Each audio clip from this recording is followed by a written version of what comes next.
Film with family. They love the family, they love the movies.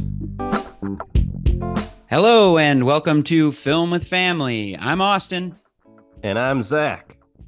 And we are two cousins who like to talk about movies. And today we are talking about the 1974 Mel Brooks classic, Blazing Saddles, with my very good friend Ross Childs. And also joining us is Ross's dad, Tim Childs. Before we get into it, we just want to say welcome to the first episode in this trilogy miniseries that we're calling the TRIFECTA of Timeless Tomfoolery.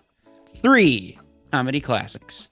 It wasn't planned that we were going to do a trilogy like this, but we just happened to see that we got these classic comedies all scheduled. So I was like, might as well line them up. Yeah, we were requested these 3 comedy classics. So today we're talking about Mel Brooks and his film Blazing Saddles. And then in 2 weeks, we'll be talking about the 1959 classic, Some Like It Hot. And then we'll be rounding out this series with Monty Python's The Holy Grail. It's going to be a great trifecta of tomfoolery, as you said. And it's another exciting bit of news. This is our 50th episode. Whoa! 5-0! We made it to 5-0. Jeez, that is incredible. I can't believe we've wasted so much time. We're halfway to 100. Do you think we'll make it? I doubt it. I don't see that. But that's not including Patreon episodes, right? No, that is including Patreon episodes. Oh, okay. Yeah, so if you want the full 50, you still got to pay that $1.99. And another 50. It's the 50th anniversary of Blazing Saddles. Oh my gosh. So these two things have coincided with one another. Again, we didn't unintentionally. But let's not demean it anymore. Zach, congratulations on 50 episodes. It's been solid. It's been fun. And let's keep it going. Yes, we just keep getting better. Well, that's debatable. That's debatable. Anyways, Ross, welcome to the podcast. Welcome, Tim. Thank you for being on our 50th episode. Double Childs. Nice to meet you guys. Good to be here. Yeah, absolutely. Yeah. And so Ross, Tim, meet my cousin Zach. He's reporting from Detroit. Ross, you're in Chicago? I'm in Chicago. And Tim, where are you at right now? I'm in Houston. Oh, wow. My dad's from Houston. Oh, okay, good. What part of town does he live in? Well, he doesn't live there now, but he grew up in Huffman, like just outside of okay. Houston. Yeah. Yeah, it's outside of Houston. Okay. Not sure if I knew that. We might have discussed that back in 2015. Yeah.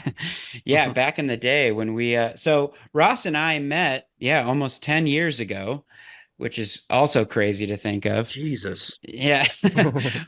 We were in a renegade play called Party House, written and directed by Olivia Lilly. I think I saw that show. Did you guys do that like in an apartment or something? Or Yep. Yeah, we did. Yep. Yeah, that sounds familiar. Yeah, I was trying to refresh my memory on some of the stuff we did for Party House, and I pulled up that album that we made for the fake band that was in Party House called Whiskey and the Linens. I remember that. Yeah. So there was a part of the play where we had to improvise a song in the basement while there was a scene going on in the living room above us. And so for 2 minutes we would just come up with some ridiculous song on the spot. And I have an album of like 20 tracks of It was some of the oh, dumbest stuff ever. I remember, oh God, what was his name? He just picked up a random crafts book and just started reading from it. yeah. We did like some weird jazz number, some Yeah. experimental jazz number. No wrong Yeah. answers, man. Yeah. But to refresh your memory, here's one of the songs that I thought was pretty good. This one was You son called of a bitch. This is from Drive. Party House. Yeah, this is from Party House. This one's Evil called penis. Ah, This- yeah, there's Evil Penis. We got a song about ISIS apparently. But this one's called Drive Through.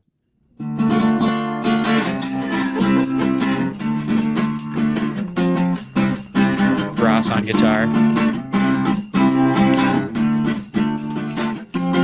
Sing something in Spanish. Ay, burronecitos,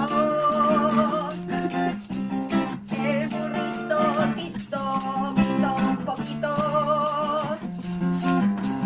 She is singing about the small burrito. Burrito, toquito, tecito, poquito, taquito. Tiny burrito. Gracias, amiga. Gracias, amiga. Gracias, amiga. Gracias, amiga. Burrito de Taco Bell, I get a little shake. She's talking about the burrito from Taco Bell Shake. They do not understand what It's a little taste of the whiskey and the linens. oh man, I see the rehearsal for Sea of Whiskey. I wrote Sea of Whiskey for this show, Oh and right. now it's one of my mainstays. I recorded it in 2020 at Sun Studios in Memphis. Oh, right. Yeah. So I wanted to ask you about that. So yeah, you know, Ross, you're an actor, you're a comedian, you're a musician, you're a social media star now. And yeah, I saw you have a song, Air Fryer Blues, that Mhm. you recorded at Sun Studios. Can you tell me how that all went down?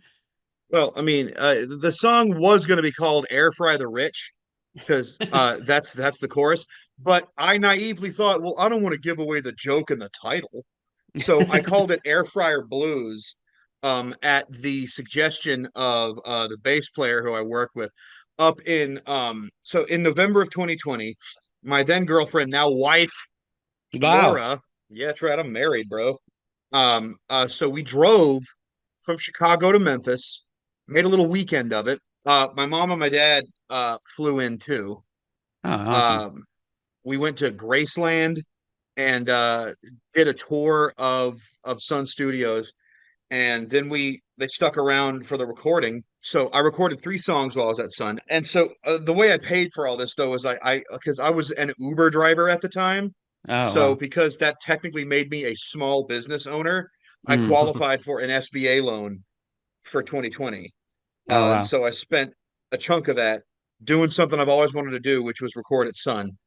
Well, it's just so people know, Sun Studios is famous studio where Elvis recorded and Johnny Johnny Cash. Cash and yeah, like it's famed studio. What are like some of the didn't like some famous songs were recorded there, right? Like Yeah, Walk the Line. Yeah, Walk the Line yeah. was recorded there. Um, Hmm. all of Elvis's hits from 54 to 56 were recorded there, including That's All Right, Mama, Blue Moon in Kentucky. Like, in fact, you can get like the Elvis at Sun compilation album. Folsom Prison Blues was recorded there.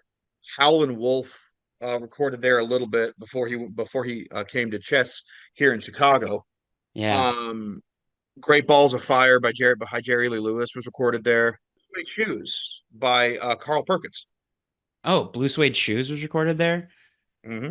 Wow. It didn't that like famous night with like Jerry Lee Lewis and Elvis. What's the story there? The Million Dollar Quartet. So Yeah. this is actually a really interesting story, and they talk about this on the tour. Jerry Lee Lewis, Carl Perkins, and Johnny Cash happened to be there, and this was I think 56 or 57. I'm not sure. Elvis, his contract had been sold to RCA. Memphis was his home for the rest of his life. Like Graceland was his home. Hmm. So he popped by to say hi to the folks and saw Johnny and Carl, and I think it was during a session for Jerry Lee Lewis. Hmm. But they just started just hanging out, shooting the crap, and then they started just jamming and Hmm. singing some songs together. And one by one, the musicians all hopped on different instruments. And then Sam Perkins in the studio booth just casually flipped on the recorder and just started recording everything that they were doing. And the funny thing is that when he did that, he was technically breaking the law because he was recording an artist that Sun Studios was not contracted with. So Right. that's why when they recorded this stuff, he basically just sat on it for like 20 or 30 years. Wow. It took a long time to release it, but now it's a musical. Yeah, yeah, right.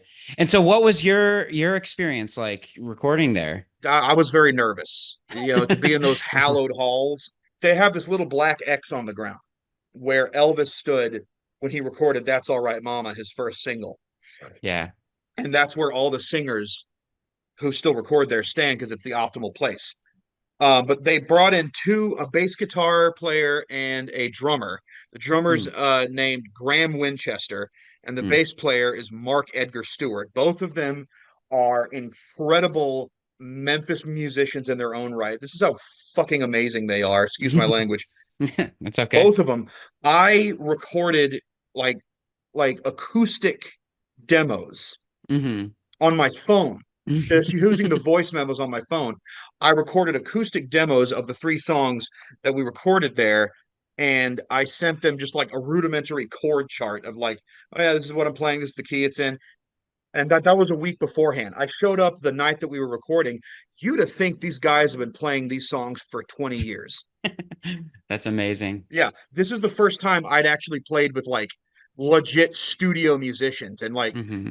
the caliber of musicians these guys are. Just they Hmm. can play anything. That's They can amazing. play literally anything. Mhm. That's so It cool. was a really incredible experience. The guys were super nice.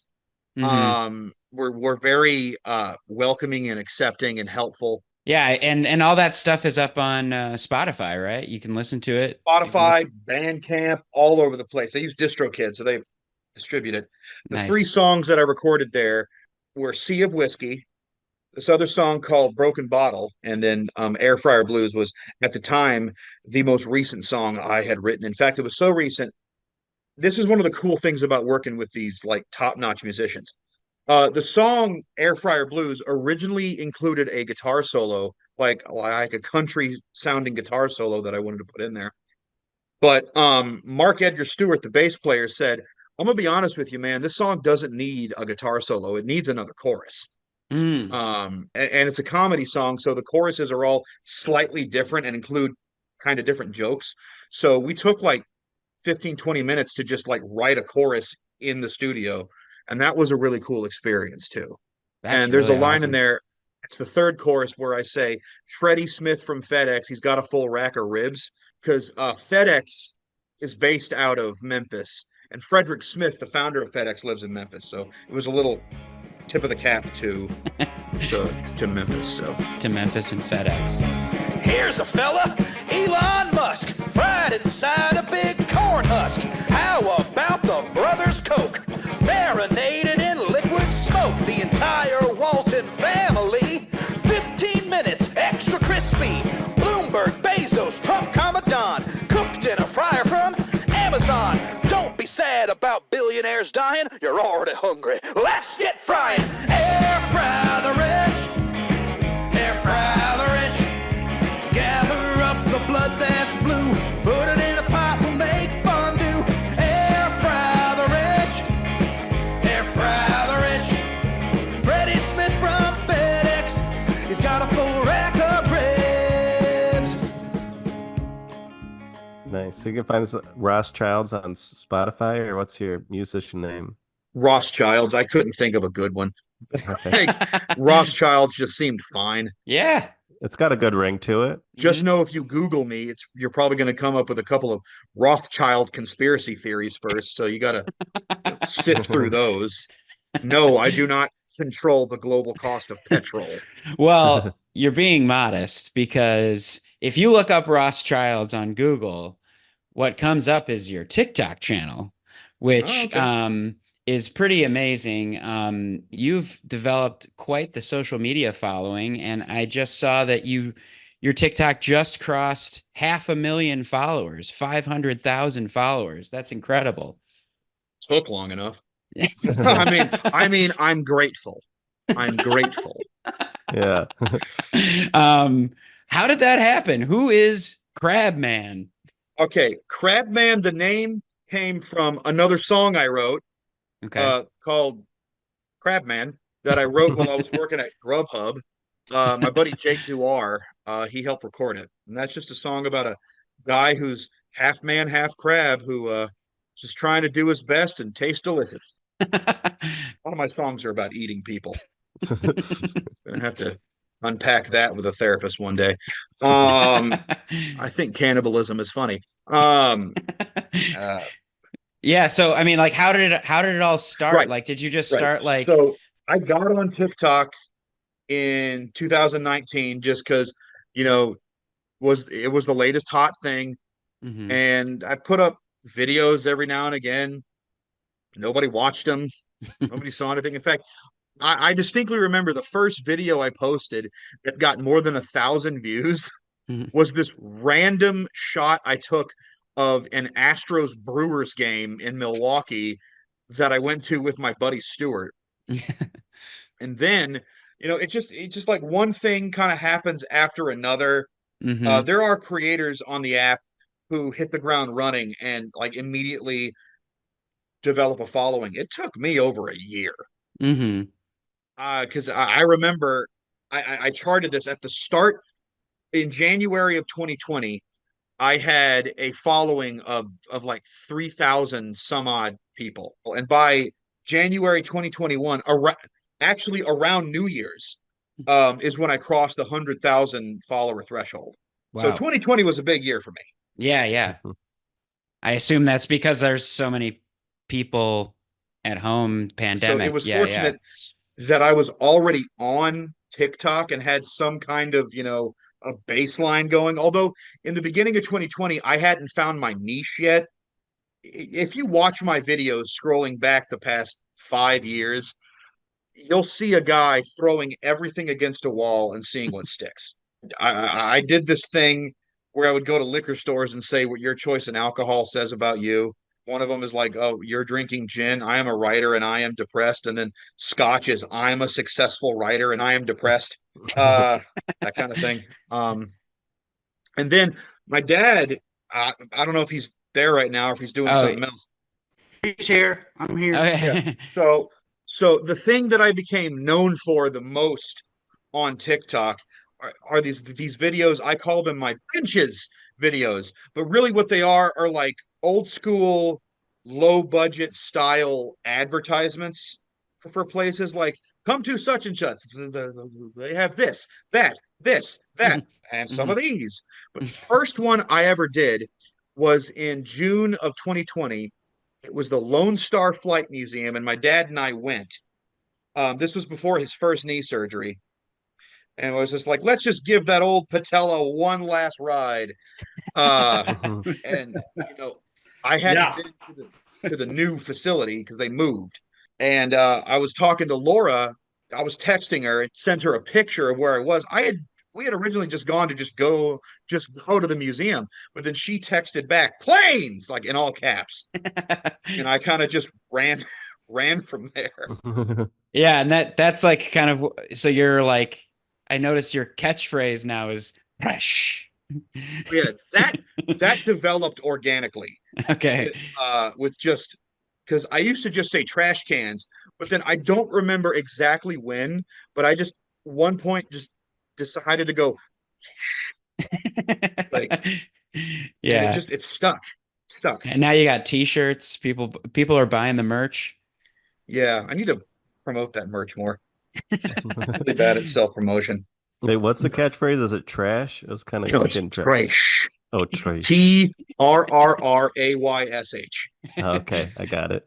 And so I don't know, just because we're in an audio medium, it's kind of hard to describe, but it's basically, yeah, you're going to these different locations like a gas station or a liquor store or a museum, and you're just like, come on down to this. They've got It's just like, coming down to Al's Mattress Barn. We got mattresses, sofas, love seats, that kind of thing. but like it's everything you say, you zoom into it really quick, and they're just like very quick cuts. And then you've got a bunch of other stuff too. Like you've got the intrusive thoughts series. I haven't made one of those in a minute just because I need to figure out what I want to do. Like again, but the intrusive thoughts one just happened on a cruise ship when my wife and I were on our honeymoon. And it was just sitting on the deck of the cruise ship, eating breakfast and looking out at the vast expanse of the ocean and being like, man, if I were to fall into that water, I would die. Yeah. Yeah. No one would know. And no, that was the one that went super viral. Was the intrusive thoughts on a cruise ship nighttime edition. Once again, it's time for Intrusive Thoughts on a Cruise Ship Nighttime Edition. Holy Lord, that is dark. There is nothing out there. It is an absolute void. Wonder how deep that water is. How many dolphins are killed by propellers every year? Do fish feel? What if a ghost ship comes out of the mist and forces me to join their crew of the damned? I don't have any seaworthy skills, and I don't think pirates need customer service representatives. They'd kill me immediately. If the sirens from the Iliad were real, I would die immediately. I have no willpower. Don't lose your wedding ring over the side. If a person walked by and I pushed him over, no one would know. No one would know. If I fell over the side. And then you've got all these like great characters. You got your Republican like monster man. His name is Honk Snort Cletus, and that name was originally intended as a placeholder until I found something better. But like, it stuck. Tell me you're not liberal without telling me you're not liberal. I do not absorb information from the lamestream media. I get all my news from reputable sources, like my uncle in Arkansas. Once a week, I write a Tucker Carlson, Sean Hannity romantic fan fiction. Every morning, I make a piece of avocado toast and then shoot it with my rifle wife. I don't do him very often because this is actually something my dad taught me. Because one of the things he does is he works the jowls like Yeah, like the Gungans. the Gungan move from Phantom Menace. Yeah. Dad can probably take over here, but he taught me how to do this from watching Turner and Hooch. Oh, nice. That's Hooch. Yeah. Oh, that's great. It's just there's a scene when Tom Hanks is driving with the dog in the seat, and the dog he shakes it off, and Tom Hanks goes, "Does that hurt?" Doesn't that hurt? It does kind of hurt, doesn't it? It's got to be a dog. And then my favorite is your puns. This one's my favorite. Actually, my brother, not knowing who you were or that you were my friend, sent me this one day, and I was like, "That's my friend Ross," and it's one of your more popular ones. Or is it this one? So I just learned something cool today. Okay, so y'all know Patrick Stewart, right? Jean-Luc Picard from Star Trek? Yeah, this guy. Well, I just learned that when he was a really small child, he had a third ear right here. Very rare condition. And to make matters worse, no matter how many times they had it surgically removed, it kept growing back. Well, one day, Patrick's family got a hold of a surgeon in Manchester who said that he could not only remove the ear permanently, but through a proprietary skin grafting technique, leave very little scarring behind. So they went to Manchester and got him prepped for the surgery, but just before the surgery, Patrick Stewart took one last look in the mirror and bid a fond farewell to his final frontier. You just smiling at the camera like a maniac. So dumb. A great wind up. So dumb. Very, very good shit, man. I'm proud of you. I gotta say, I was just like, man, Ross is really doing it. It's really cool, man, and congratulations on all the followers hitting 500,000. That's huge. You're a great comedian, and are you still doing improv and doing shows and stuff like that? I do a solo music comedy. In fact, I got a show tomorrow. Oh, I am opening for Bird Lady at IO. Speaking of improv, but I haven't done like improv with a group in a minute, and I do miss doing that. I want to bring your dad into this now. So Tim, has Ross always been like this? Yes, ever since he was about 4. The first time I ever really became, it wasn't just him goofing off in the house. It was when he was in middle school, and he did a play. You were like a hillbilly. I don't remember what the play was. I don't remember. Neither the name do of I, it. but I know the play you're talking about. It was where I really realized that this is what Ross was made for, was just getting on the stage and goofing off. It was really funny, and then of course when he got into high school, it just kind of refined it a little bit more. But Ross would perform for us when he was 8 or 9 years old and make us laugh. And anyway, so yeah, Whether you wanted me to or not. it started at a very early age. It was hard getting Ross to go to bed at night because he was amped up. Hyper kid. And odd hours of the night, you could hear him in his room playing. So, but it was hard getting him down because he had the fear of missing out thing. He didn't want to miss anything. He says had. I still do. Yeah. Well, anyway, it was an early age when I don't know exactly, but it was in the Power Ranger phase when the Power Rangers were on TV. And Nice. Ross had to be a Power Ranger, so that's kind of how it all started. Every Halloween. Yeah, Power Rangers. I was a big Power Ranger kid too. Actually, Yeah. this is one of my dad's claim to fame.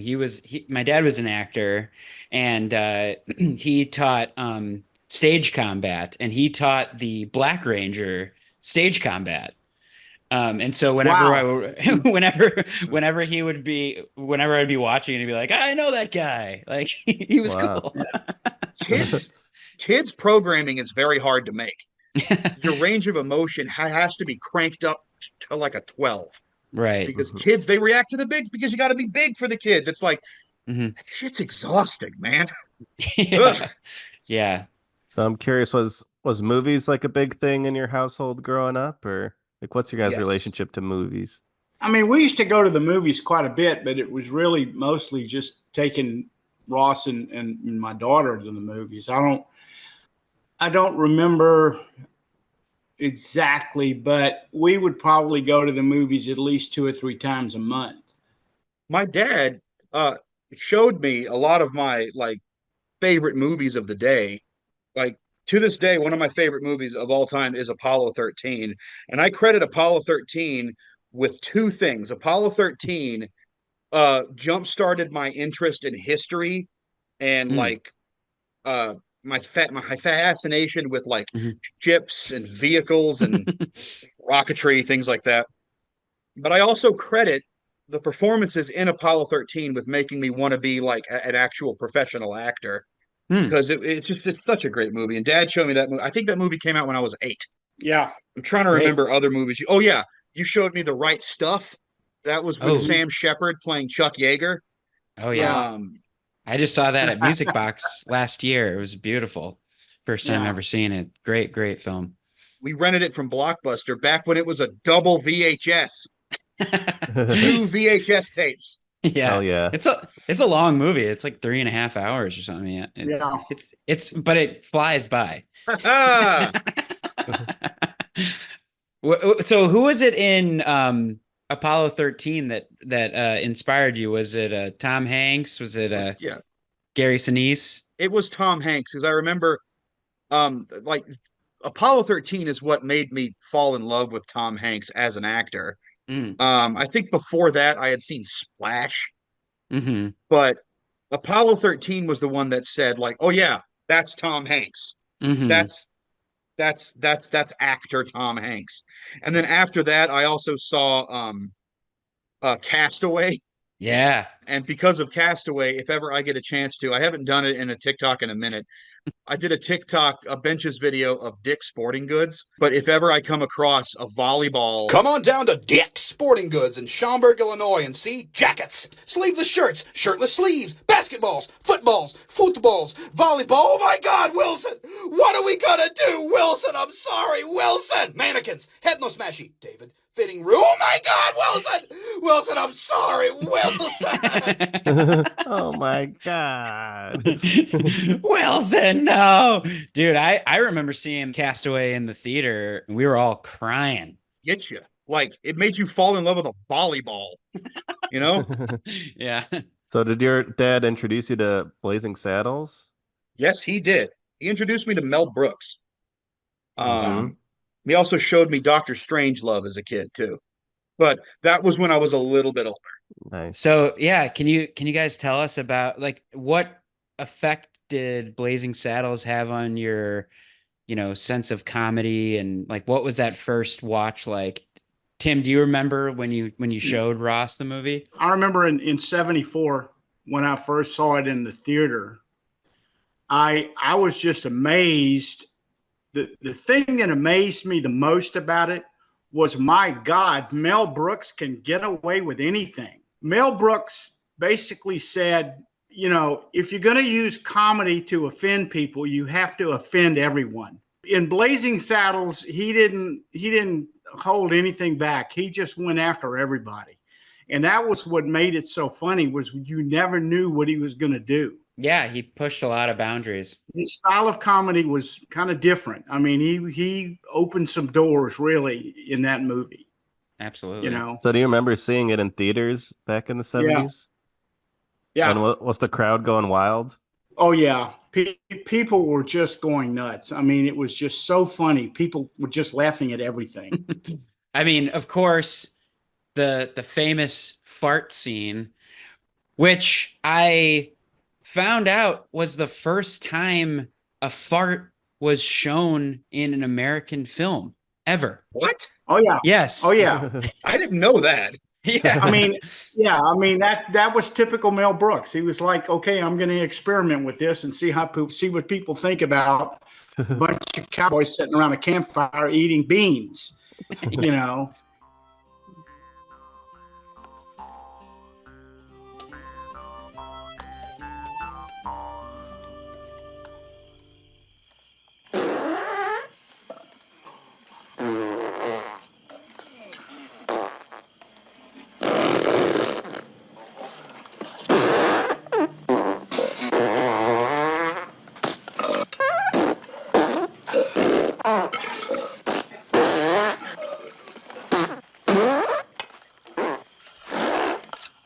They weren't allowed to show like flatulence on screen up until that point, and Mel Brooks was like, you got all these Western movies where all they're doing is eating beans and drinking black coffee, like they're just going to be farting, and he's like, we've got to show what they're actually doing.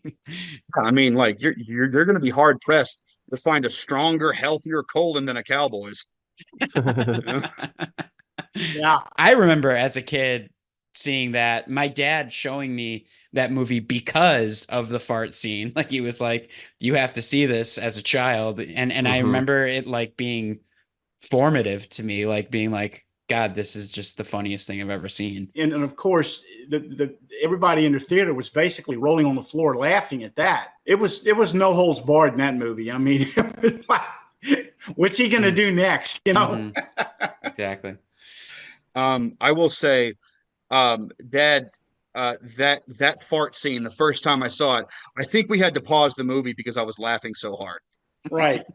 Well, the first time I saw it, I laughed so hard I was choking. I mean, because you laugh so hard you can't get your breath. Yeah, it's wild to think of it being the first fart scene. It's just like so many farts. It's like, well, yeah, farts to 11. Yeah, if you're gonna do it, do it. Yeah. Like I remember when someone told, like, my history teacher in 8th grade, RIP Mr. Corsi, we were talking about the movie Gone with the Wind, because we were discussing the Civil War in class, and we watched that movie to like show, like, this is what was happening, this is what they're doing, this is what the scene represents. And he said, a sidebar, when Clark Gable leans in and says, "Frankly, my dear, I don't give a damn," like 1939, someone saying damn in the movies was incredibly controversial. And so it's like, oh yeah, he said a swear, he just did one swear. Whereas you have, like, you fast forward to 74 with Mel Brooks and saying, it's like, you mean to tell me no one's ever farted in an American movie? Well, let's just do it like 28 times and see what happens. Yeah.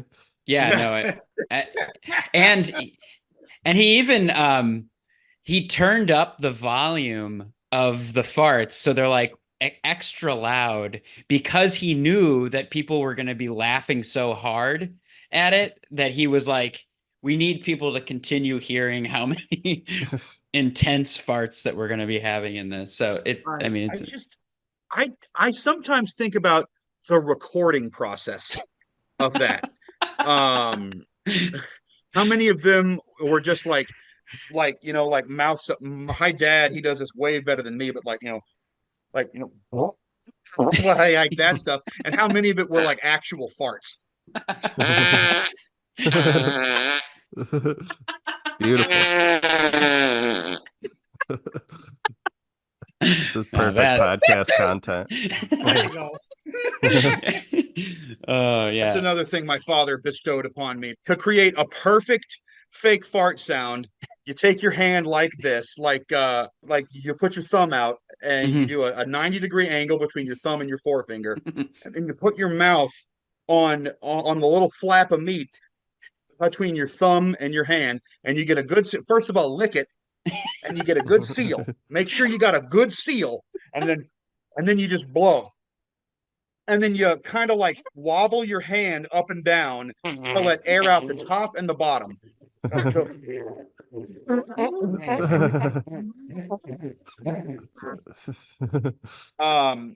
And the other thing, if you ever want to do a really great belch on stage, warm Diet Coke.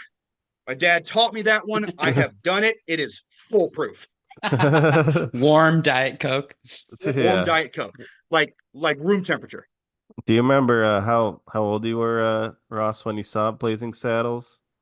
I want to say I was like maybe 12 or 13, maybe a little older. I'm not sure, but yeah, because I remember my Mel Brooks. I started off with Spaceballs, and I love Spaceballs. That's probably my top Mel Brooks. Also Men with Tights, but yeah, those are a little bit more family friendly than Blazing Saddles, which is kind of a hard R film. Yeah, in more ways than one. Yes. But yeah, Blazing Saddles. I was old enough to where my dad thought it was okay for me to watch it, but like still just young enough where my mom was like, I don't know. Yeah. I don't know. Yeah. Like it wasn't exactly a no, but yeah, I mean, within like the first 5 minutes of the movie, you get three different slurs. You get like slur for black people slurs. And Chinese people and gay people. Like it's all right there, right at the beginning. And I was rewatching it. I was just like, oh man, is this movie not going to hold up? But you know, it moves past that, and I don't know. You get into the groove of it, and it's like it's great. I'll say this. There is a common statement that you find on the internet these days. It was like, people are saying, if they tried to make Blazing Saddles today, they never could. And I'll tell you why. Because if you tried to give the script for Blazing Saddles to a producer today, producer would take one look at it and say, this is Blazing Saddles. This movie already exists. Yeah, we don't need to make this. No, but I think that if they were to make Blazing Saddles today, they could do it. It would just be a little bit different because, I mean, the references would be like the movie's 50 years old. So like the references would be updated. The style of filming would be updated.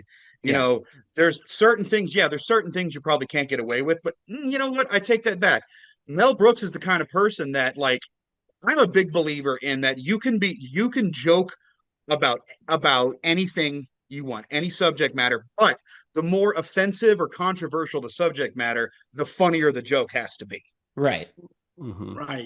It's got to be really good. I mean, yeah, I mean, just to kind of touch on that point, I mean, I think that it is very shocking to hear people using that kind of language so openly and harshly and uncensored.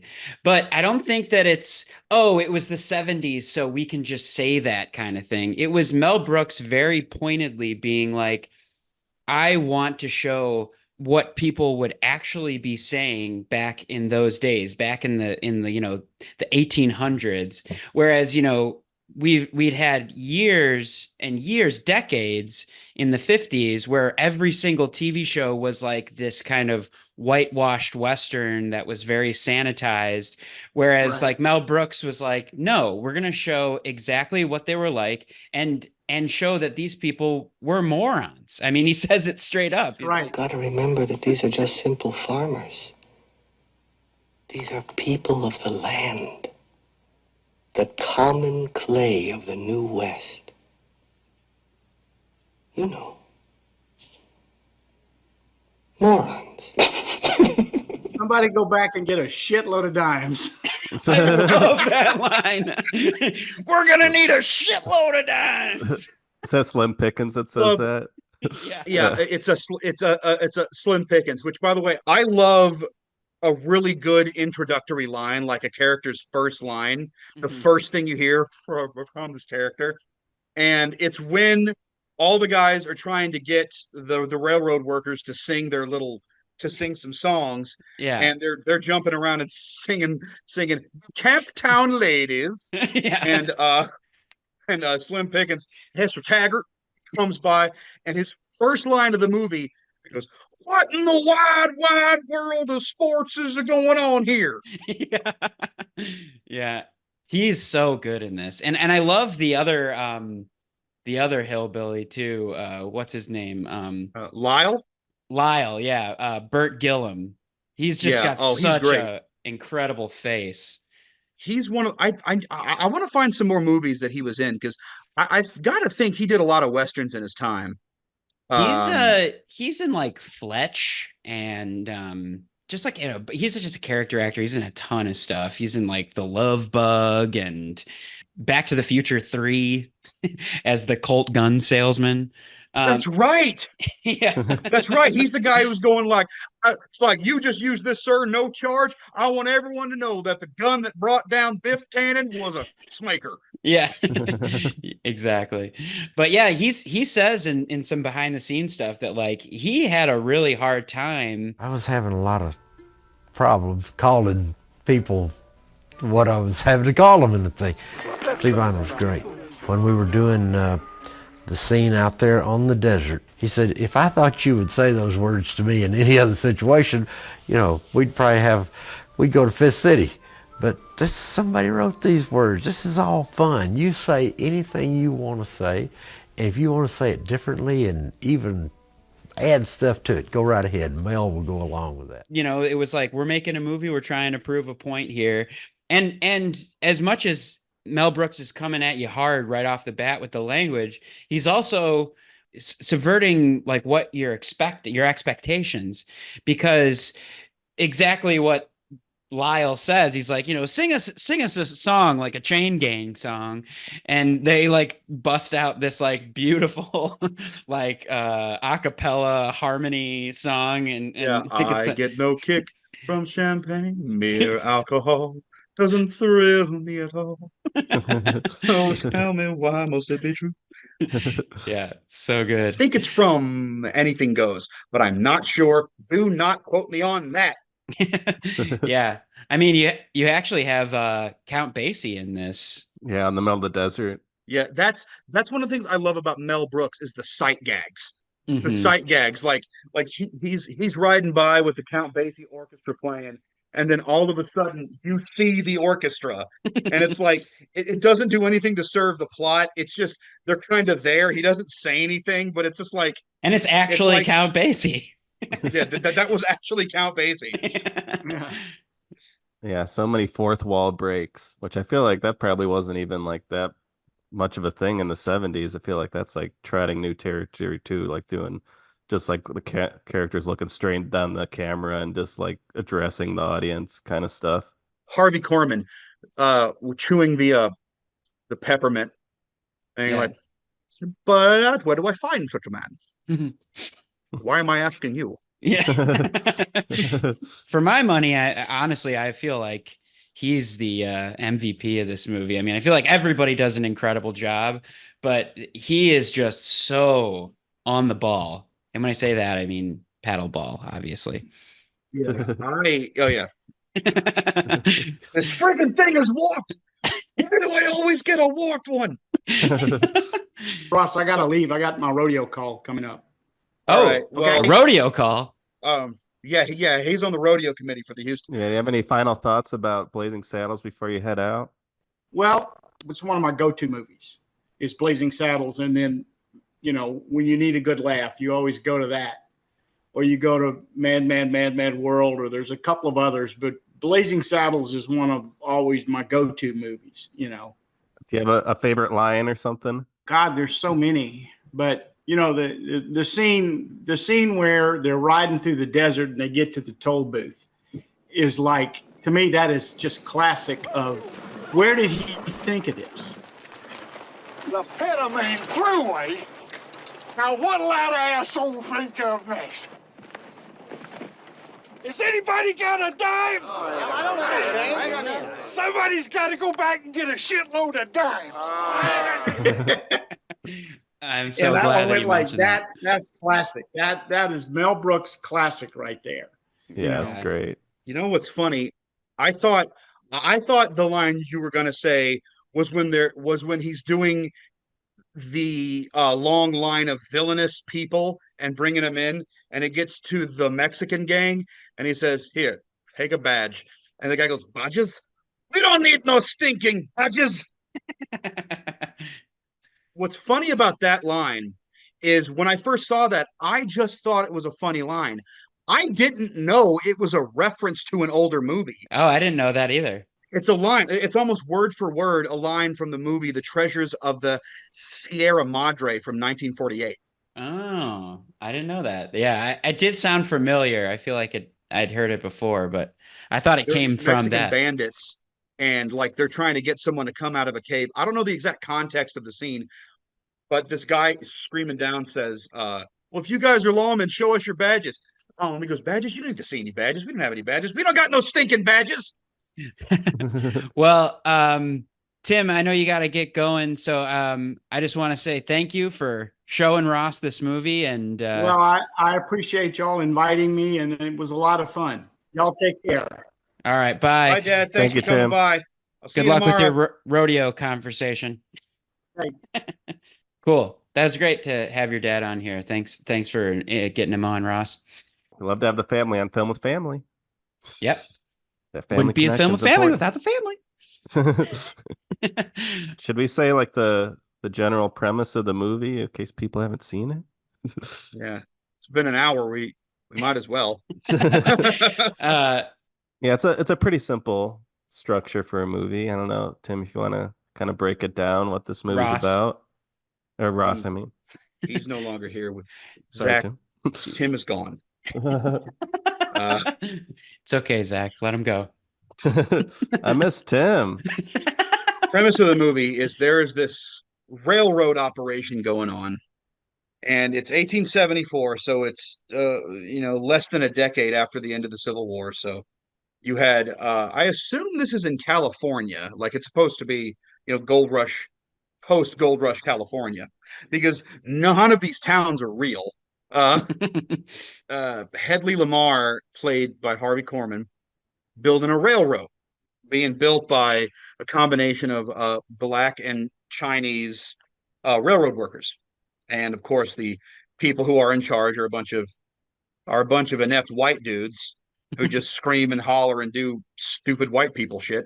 And then they get into some trouble and they have to reroute the railroad through an area that is occupied by a town called Rockridge. And so they're trying to do all kinds of rustling and whomping and scaring the nice Johnsons of Rockridge. So they're trying to like do that classic thing you see in westerns of like some dark and stormy, evil man with his cadre of henchmen, trying to frighten the nice townspeople in some random village in the middle of the West. They say like, well, we're not going to stand for this.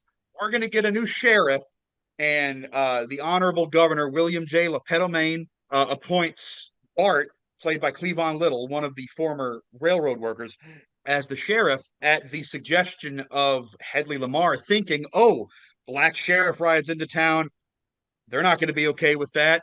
Oh, it'll go awful. And it doesn't go awful because with his own unique brand of charm, he wins over the hearts and minds of the people of Rockridge, along with his quick shooting, smooth talking deputy, the Waco Kid, played by Gene Wilder. As the plot rolls on, it finally culminates in this huge, just all out brawl in the middle of the town, and just explodes into Hollywood in general. And it's a classic. It's a perfect parody of a classic Western movie. I remember learning at Second City the difference between parody and satire. Satire challenges, parody celebrates. And in order to make really good like parodies of genres, you have to be a fan. And it's very clear that Mel Brooks is a fan of Westerns. Like you think about when he likely grew up as a kid, coming up in like the 30s and 40s. Like that's the classic age of the B movie Western, where it was just like the clear-cut good guy, the good guy with the gun, and then the bad guy, and they have the showdown in the middle of Main Street, which never happened, by the way. That stuff never happened in reality. So yeah, it's very clear that Mel Brooks was like raised on those old John Ford Westerns. Yeah, I do feel like it is kind of challenging the genre a little bit. Definitely. Well, I feel like a lot of classic Westerns, like they just don't have black people in them and just like pretend they don't exist. But this movie is like kind of putting that at the forefront of like confronting racism and what it was like at that time, which is kind of challenging the genre a little bit, which kind of makes it hold up today in that sense, because that's kind of a progressive thing to do, I feel like. I like how you made that distinction, Ross, between like parody and satire, because I do think that it is satirical in that like he is, I mean, this movie is just really challenging all of the norms of a Western. But I mean, it can be a parody as well, because he did probably love those TV shows and those movies from the 40s and the 50s. I mean, he grew up on them just like everybody else did. So he had, an incredible knowledge of those films, and was like, I know how to make fun of this. But he used it as a way to make fun of, I had this great quote that he said, he wanted to make a satire using Westerns against white corruption, racism, and Bible thumping bigotry. That was his line. He was like, I'm going to make something that parodies, satirizes racial prejudice. The engine that drove Blazing Saddles was hatred of the black. It was race prejudice. Without that, the movie would not have had nearly the significance, the force, the dynamism, and the stakes that were contained in the film. A good comedy does both. And he does both very well. Like, I think the satire would have, the satire in this movie doesn't work without the parody. The challenge doesn't work without the celebration, because Blazing Saddles legit is a good Western film. Yeah. It's a quality, like, if he went into this without respect for the genre, that would have come across to the audience, and it would have made the movie seem less genuine and very insincere. And the audience can pick up on that, and it definitely wouldn't have held up for 50 years. Yeah, absolutely. And it's punching down too. Like it's not, I mean, it's punching up. Yeah. It's punching up. Like it's not making fun of people by using the language that it uses. It's making fun of the people who are using that language. And also, we would be remiss if we didn't say that, Richard Pryor, I was about to say, yeah, a main writer on this, and he actually kind of pushed Mel Brooks to use that language, and he was like, "No, this is what they would be saying there. It's like you gotta put more in." kind of like with Django Unchained, with Yeah. the gratuitous use of the N-word in that movie. People were getting a little mad at Quentin Tarantino for this, and it's like this movie is set in the antebellum South in the year before the Civil War. How do you think they spoke back then? Yeah, exactly. Yeah. They're not; those people are not going to mince words about shit. But I also Yeah. just to in the same vein as Blazing Saddles, I like to think that Django Unchained is kind of in the same world as Blazing Saddles. It's like a non-comedy version of Blazing Saddles. Right. It's kind of the same thing that the people in power, for example, like Calvin Candy, Leonardo DiCaprio's character, is actually kind of an idiot. In an interview, DiCaprio said the same thing about it. Is like you have this walking contradiction of a man who seems to love, like, for example, French culture, but can't speak a lick of French. That kind of thing. And that translates to Blazing Saddles, is you have all of these people in power who should not be in power. Hedley Lamar is an over-the-top psychopath. All the cowboys like Taggart and Lyle and all them are just mouth-breathing grunts. And William J. Lepetamain is a sex-crazed moron, Cross-eyed moron. What is it?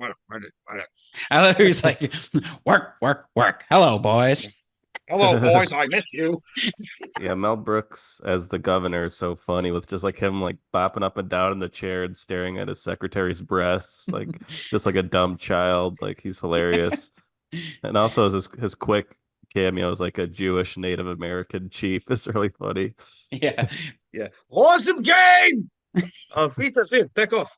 But one of the things I didn't notice is that he makes one more cameo in the line, and y'all probably know this, in the line of bad guys waiting to sign up for Lamar's army. He's one of the biker dudes wearing a leather jacket and a white scarf and like a biker helmet. Yeah. I think he's got like a cigar in his mouth or something. I may be making that up, but yeah. No. Yeah. He's just like, and he doesn't say anything. It doesn't like stay on him or anything. He's basically just being an extra. Yeah. Like he's just jumping in there. Like he thought like we need to fill that lineup a little bit and put some kind of different people in there.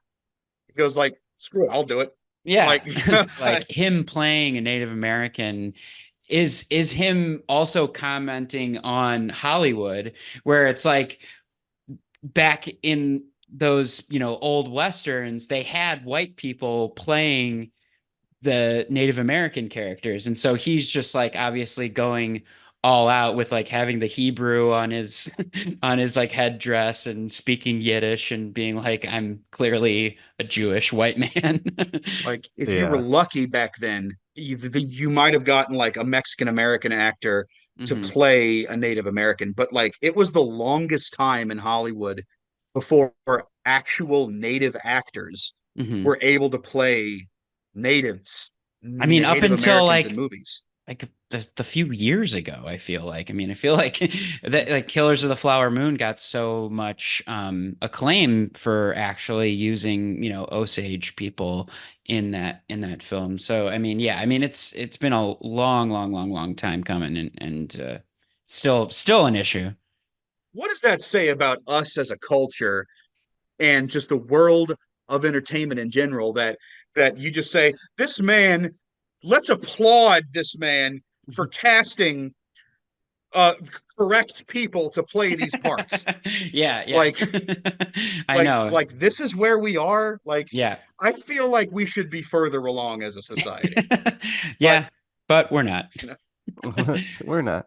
Yeah, I mean, the whole fourth wall break at the end of the movie is, I feel like, obviously commenting on Hollywood in that way, because them literally breaking through that wall. Like, right? They literally break through the fourth wall. Into the French mistake, like Busby Berkeley scene. Stick out your tush. With Dom DeLuise as the director. Yeah. Sounds like steam escaping. Yes. Not the face. But like, Thank you. I kind of have mixed feelings on the ending, but I think that it works like in terms of, sending a message where it's like, I feel like what Mel Brooks is saying is we're not in the 1800s. We are in the 70s, and these issues are like present. We are in modern day. Mm-hmm. But the whole meta-ness of it, I mean, I feel like that ending is a mess. Like it's just like it's just complete anarchy. Yeah. Oh, dude, are you talking about the fight at the end? I mean, yeah, the fight, the breaking through the wall, the Busby Berkeley. And then them like seeing their own movie, and then they go into the movie, and Gene Wilder has the popcorn from the movie in the movie. Like, I'm just like, what the fuck is going on? I love that. I love that. Yeah. I love the chaos of that. Plus, this is also kind of a small masterclass in comedy storytelling, because the reason why I love that big chaotic ending is because the movie leading up to it, it feels earned. Because like you mentioned, the fourth wall breaks throughout the movie. There's like these tiny breaks where they look at the camera and talk to the camera. So building up to this, like when Mongo goes, Mongo only pot, a game of life. Yeah, and the granny being like, have you ever seen such cruelty, when she's getting punched in the stomach repeatedly? Or one of my favorite lines of the whole movie is the beginning Rockridge scene when they're singing, "And it was a peaceful town called Rockridge." And then when they attack, a guy gets lassoed and dragged through the mud, and he goes, "Well, that's the end of this suit." Yeah, it's so good. That is one of my favorite lines of all time. It is so good. I totally wrote that down too. I love that so much. Yeah, they're kind of hinting that the whole movie's barely in reality. Just how hard he goes in the third act. Just it builds. It's constantly building towards this. Like the end scene when they detonate the dynamite, and you can see horses flying in the air. It's so good. Yeah. It's building towards this, and like leave it to Mel Brooks to say, like, to show like an explosion of horses and people fist fighting in the streets, and like grannies beating the crap out of cowboys. Leave it to Mel Brooks to say, not big enough, more, bigger. Yeah, I feel like the title's kind of like referencing, it's like, we're gonna implode the Western genre. Blazing Saddles. We're just gonna burn it all down. It's all gonna come apart. And they did kind of. I mean, Westerns were not the same after this. And actually, Zach and I, we're gonna be talking about some Westerns later on in the season. So we're gonna be diving into this a little bit deeper. But can't wait. Yeah, can't wait to listen. I won't be on those. I will bring it back on.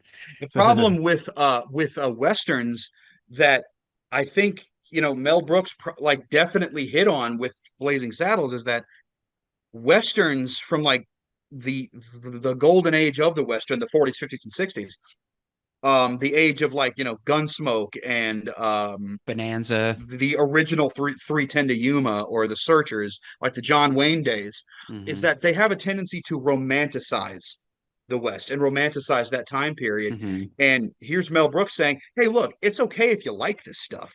Let's also be honest, like the heroes of the West weren't exactly great people. Like you read about actual gunfighters and lawmen of the West, like perfect example is Wild Bill Hickok. Wild Bill Hickok, who was the marshal of Dodge City. I'm just going to go ahead and say it. He was a hard drinking racist. And he fought people. He had cataracts. He accidentally shot his own deputy in the face. That's true like story. Dick Cheney. Yeah, except his deputy died. The Westerns love to like build up these big grandiose gunfights and like staring each other down at high noon, when in reality, a lot of the times like Jesse James was shot in the back while he was dusting a picture.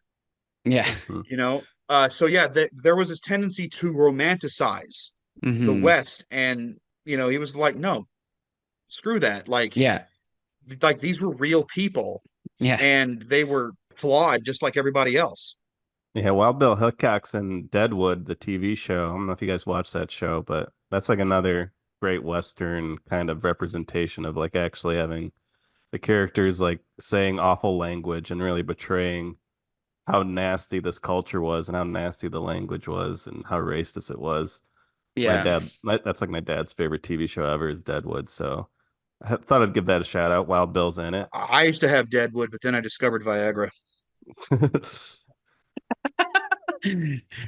Zoom in on your face. Well, the other thing that I love about this movie is that there's so many kind of nods to Looney Tunes. I mean, of course, there's the direct reference of him coming in with a candygram and blowing up Mongo with the candygram, and then it literally playing like and like them playing the WB like like song and him walking off like Bugs Bunny. Yeah, that's such a funny bit. The bitch was inventing the candygram. Probably won't even get credit for it. Yeah.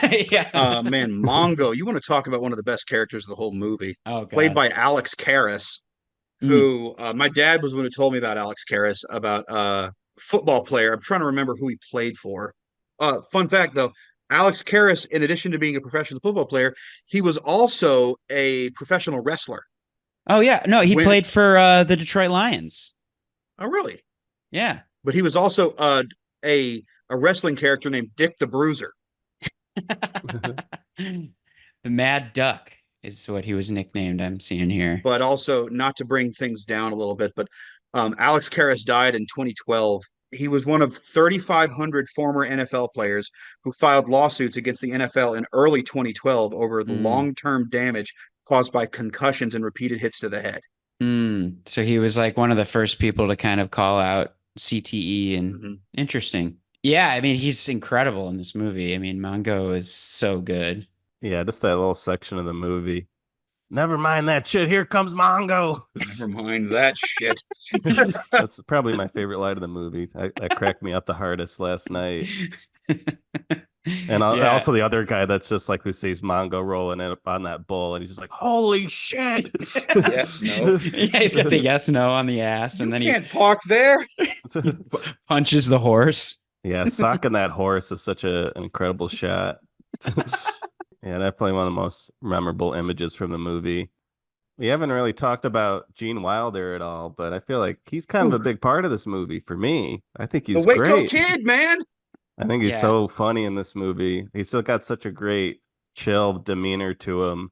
Yeah, no, Gene Wilder is brilliant. And I feel like he's so much more toned down in this movie than he usually is. I feel like he's a little bit more manic in a lot of his performances, but this one he's just like chill.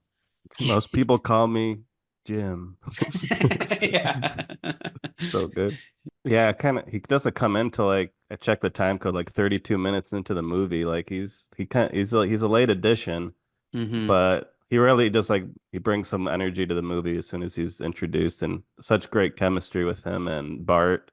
Yeah, they're a great combo together. I almost kind of wanted more of them in the movie just because I love their dynamic. That was pretty subversive at the time too, to have like a black-white buddy comedy. Where the white guy is the deputy and the black guy is the sheriff. Yeah, that was in 1974. That was unheard of. We also haven't talked at all about Madeline Kahn. Oh God! Oh yeah, Oscar nominated. Yeah, he's still in my heart. He's still in my heart, man. All the behind the scenes things, everybody's just raving about her. Madeline, God bless her, was the most talented, craziest, most inventive person on that picture. She was one of our great actresses, and it's a shame she died at such a young age. You know, she was up for an Academy Award for that, which was practically unheard of, certainly very unusual in those days. Even today, to be up for an Academy Award for a comedy performance, she was truly brilliant in that. I think I would say that Madeline Kahn was the most talented actress I've ever worked with. She was tops and taps. You couldn't beat Madeline Kahn. Yeah, the movie kind of stops in its track. The I'm Tired song, they really give that song time to breathe, but it's such a good song, you don't really mind it. It's like a nice little diversion for a little bit. Tired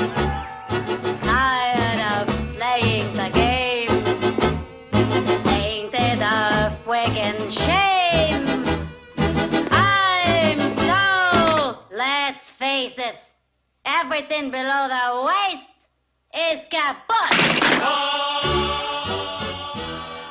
I mean, it's a great way to introduce the character. Just a big vaudevillian style song about, man, I am tired of fucking.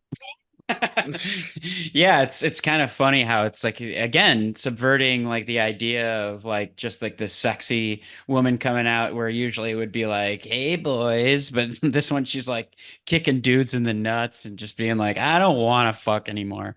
I don't want to fuck anymore, man. I'm tired of fucking. And that's a Mel Brooks original song too. He wrote all the music. Like, at least lyrically, he wrote all the music. He wrote "I'm Tired," the Ballad of Rock Ridge. Mhm. What was The the other main one? theme song, Blazing Yeah. Saddles. Which, dude, I want to talk about that for the second, Mhm. because that song is incredible. Yeah. Like, it is such a great, like, that is a quintessential Western song. He rode a blazing saddle, he wore a shining star. His job to offer battle to bad men near and far. He conquered fear and he conquered hate. He turned dark night into day. He made his blazing saddle a torch to light the way. And there's a story behind it. He wrote the lyrics to it, but they put out an ad in the newspaper to get someone to sing it, and they wanted a Frankie Lane type. Frankie Lane, known for singing a lot of classic Western songs, and they were hoping that they would just get like a really good Frankie Lane impersonator. Like, he sang "Ghost Riders in the Sky," "Rawhide," "High Noon," "Gunfight at the OK Corral." Like, he was in the 50s and 60s. He was the go-to guy Yeah. for Western themes, and so they didn't think in a million years that they'd get the actual Frankie Lane to sing the song. And so Mel Brooks made it a point to make sure that Frankie Lane thought that Blazing Saddles was a legit Western. He didn't want him to know it was a joke. He didn't want him to know it was a comedy. And Frankie Lane didn't know until later, until actually seeing the movie, what kind of movie it was. But yeah, Yeah. man, I love that song so much. It adds Like the whips so and much. everything. Oh God, the whips are so funny. Thank God that they did get him. And I mean, because yeah, like you said, he did like the Rawhide song. Like, this is like a voice that people through the years like knew. If you didn't know any better, you know, just going into this movie, you'd be like, I'm gonna watch just like a classic Western. And I think that that's, you know, kind of the brilliance of this movie is it drew people in thinking like, oh yeah, we're just gonna watch a regular old Western. I know this movie, and then it just like completely blew up every expectation. It takes a lot for a movie like this to like stand the test of time and still be relevant 50 years later. Yeah, it still holds up. It's great shit. You talk about the way that Blazing Saddles has influenced Westerns moving beyond that, but like, how do you think it's influenced comedy going beyond 1974? How it's influenced comedy. Yeah, I mean, definitely just making meta jokes, you know, that's only become more and more popular in recent years, I feel like. And you know, like, yeah, TV shows like Rick and Morty and stuff like that, like they really lean into meta humor, and I feel like Mel Brooks, he's the pioneer of doing meta humor, and this movie's a perfect example. Yeah. I love in Spaceballs when they actually just put on Spaceballs the movie and they're just watching the movie to figure out where the good guys are, like to track them down, and they're just like watching themselves like in the movie. Like, yeah, I love that shit. It's so funny.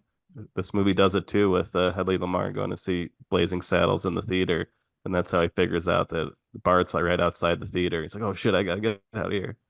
Zach, I want to go back to, because you mentioned Spaceballs a bunch of times. That was a movie that we watched all the time. I feel like Spaceballs was formative for us cousins. I feel like we watched Spaceballs all the time. I remember the particular scene when the alien pops out at the diner and then does the "Hello, my baby, hello." Like, Yeah. I remember watching that with you guys, you and Caleb and Drew, and just like absolutely losing my mind. Like, just that was the funniest thing I've ever seen.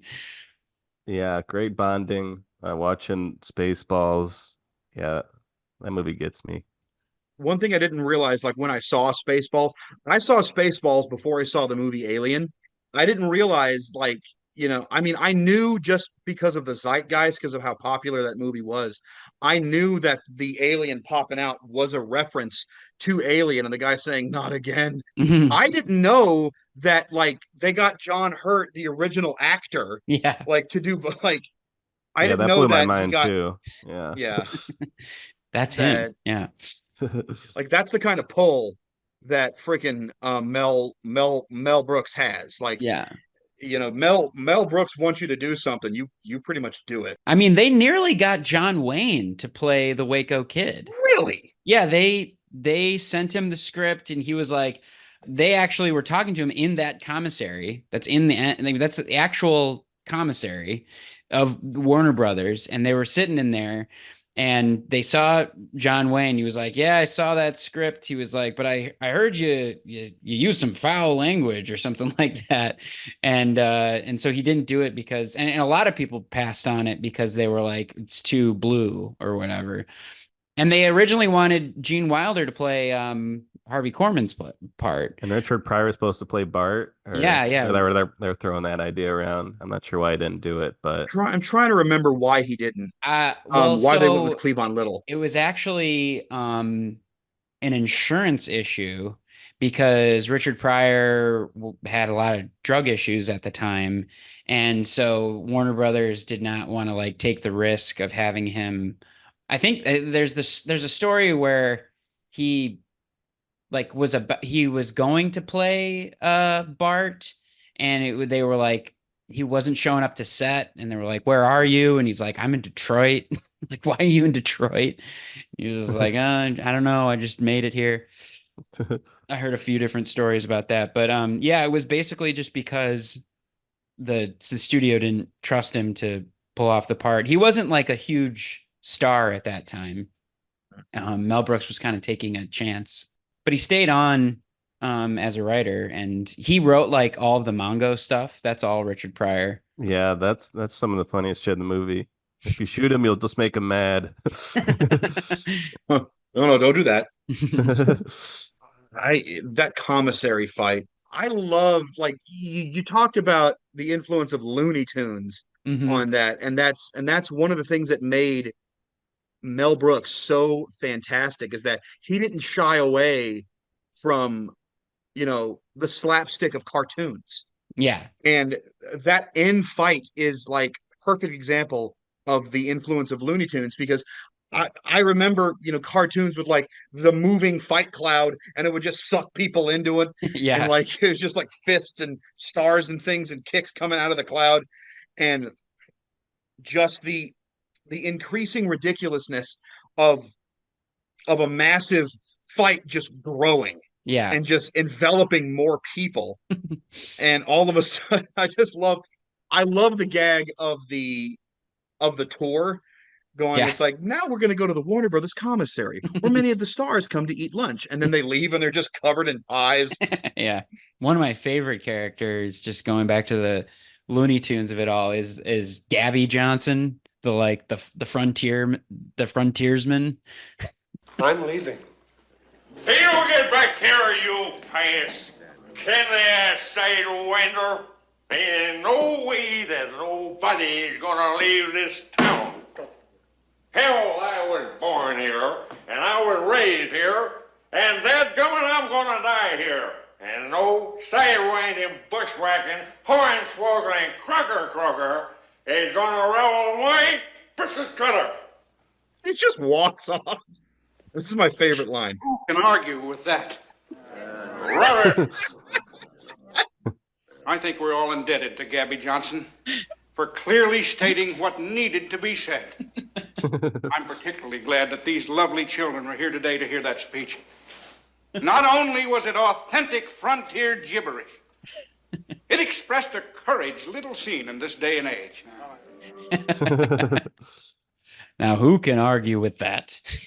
Thank you for clearly stating what needed to be said. I'm particularly glad that these fine children were here. Oh boy. You got some final thoughts? And now my final thought. You know, I'm actually kind of ashamed of that I haven't watched this movie in a long time. Mm-hmm.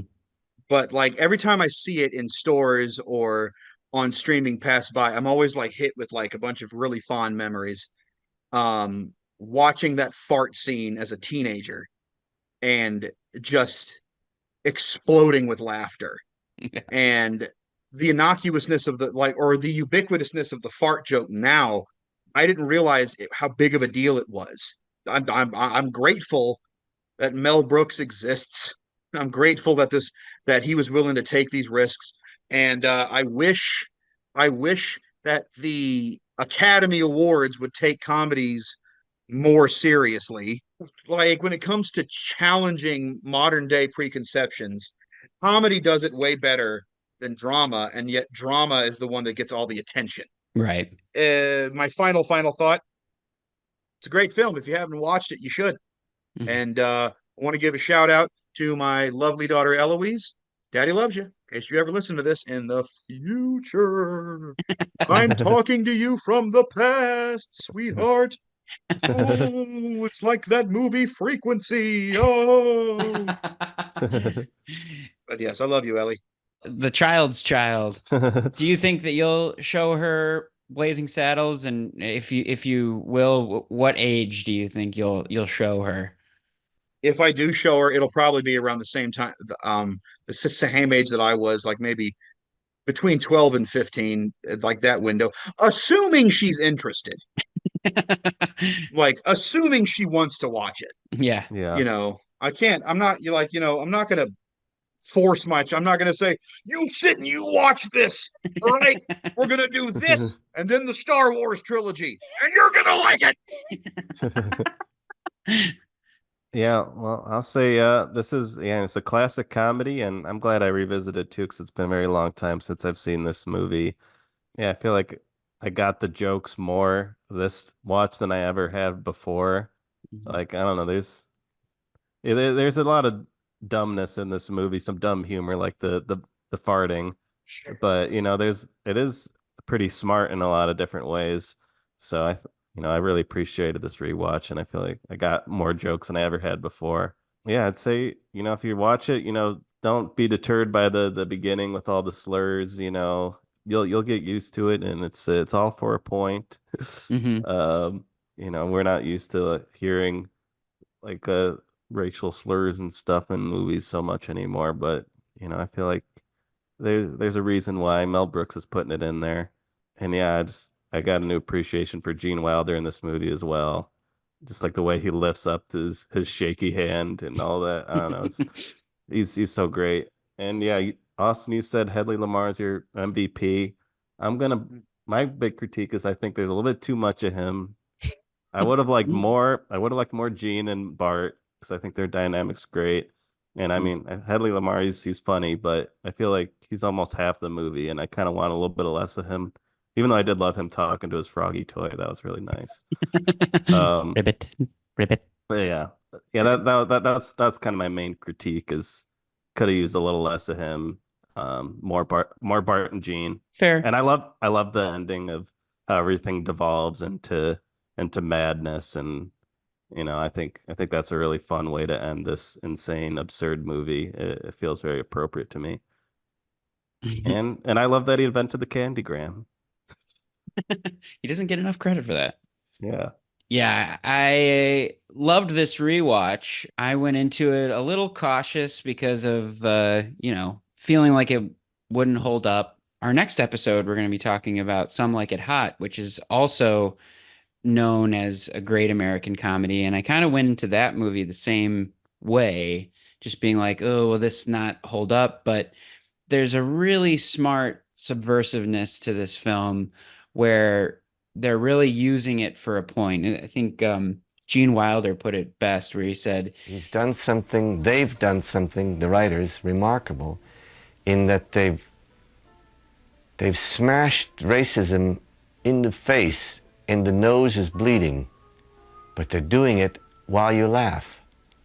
And that's what I thought was one of the most brilliant things about the movie. I mean, the difficulty level is so high for a filmmaker to be able to do that. It's just, it really is pretty remarkable. And I love all the gags. I love all the, I mean, one of my favorite Hedley Lamar lines is like, head them off at the pass. It's like, head them off at the pass. I hate that cliche. He just shoots him in the foot. But I mean, like, yeah, and then that ending, I mean, the ending is really sweet. I mean, like, in all of its chaos, the way that it like wraps up at that very end, where it's like, where are you going? Nowhere special. I've always wanted to go there. You know, that is so sweet. And then them like ride off into the sunset with the horses, and then they like get off and get into the Cadillac and hightail it out, where it just breaks that wall once again. And one of the visual gags that proves that point or drives that point home is Headley looking out the window, and there's like the medieval hangman, like where it's like kind of like being like, this isn't just like 100 years ago. This is like 400 years ago. I mean, like the West might as well be the Dark Ages. And just that, that hangman is so funny. And I just think Boris, he's so goofy. And they actually bring back that actor for Robin Hood. Yeah, for Robin Hood. Yeah, I thought he looked familiar. It's like, is he like also being a hangman in that film too? I think so. Yeah. Yeah. That's funny. But yeah, Slim Pickens is so good. It's like you got these authentic elements to it too. I mean, like Slim Pickens had done tons of Westerns. You got the Frankie Lane song. Plus, Slim Pickens is no stranger to political satire and commentary. He was in Doctor Strangelove. Oh, right. Yeah. And 1941, that was something I meant to bring up when my dad was on, was he bought me a VHS copy of the movie 1941. The Spielberg movie? Yeah, Spielberg movie with John Belushi. It's held as one of Spielberg's worst films. Yeah. It's kind of a chaotic mess, but it holds a place in my heart because I was a kid. I was really into, World War II history, and my favorite plane of all time is the Curtiss P-40 Tomahawk, which is the one that Wild Bill Kelso, John Belushi, flies in the movie. And it was the cover of the film that I saw in a, get this, Planet Hollywood at Kroger. It was a Planet Hollywood offshoot of Kroger, and this movie was on sale for like $4. And I watched it with my dad, and there's a lot of bits in that movie that don't hold up, but yeah, that was and he made that a couple of years after Jaws. Going back to something you said, I didn't know that they were talking to John Wayne. Yeah. For the part of the Waco Kid, and he passed on it because of the language. Yeah. Like thinking about that, I'm like, what a hypocrite. Yeah. Because I just Googled it just the prior year at the Academy Awards, 1973. So probably while they were filming that year was when he tried to physically assault, Little Feather. Who was trying to like. Yeah, the whole when Marlon Brando brought up Little Feather to reject the Academy Award, and he was like gonna like jump on stage. Yeah, I just picture him talking to Mel Brooks. Mel, I'm okay with the overt racism in this, but you gotta dial down the potty language. Duke's not gonna do it if you put in all this potty language. Yeah. Yeah, Richard Pryor has a great John Wayne impression too. Oh, does he?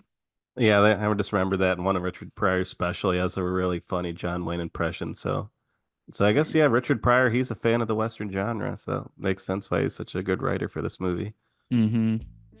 Yeah, we might as well leave it there. Ross, thank you so much for joining us on this. Is there anything you want to plug before we let you go? Follow me on TikTok and Instagram at Crabman732. And give my music a listen. Just type in ROSSCHILDS. And either like you may have to do like a follow-up like Bandcamp or Spotify. All right. Thanks, Ross. And we want to thank our audience for listening to this episode. You can follow us at Film with Family on Instagram, YouTube, and Facebook. And make sure you follow Ross, too, at all the places he mentioned. Crabman732, right? Yeah, 732. Thanks for having me on, guys. Yeah. And if you want to send us an email, if you want to let us know what your favorite Mel Brooks film is, filmwithfamilypodcast@gmail.com. And of course, you can follow us on Patreon as well, where you get a bonus episode every month, only $1.99 a month. So check us out there. Yeah, and we love the movies. And we love our family. Thanks again, Ross. And thanks, Tim. And yeah, and thanks to your dad for coming on. Thanks, too. Dad. Thanks, Pop. All right. Thank you, guys. Bye. Bye. Skadoodles.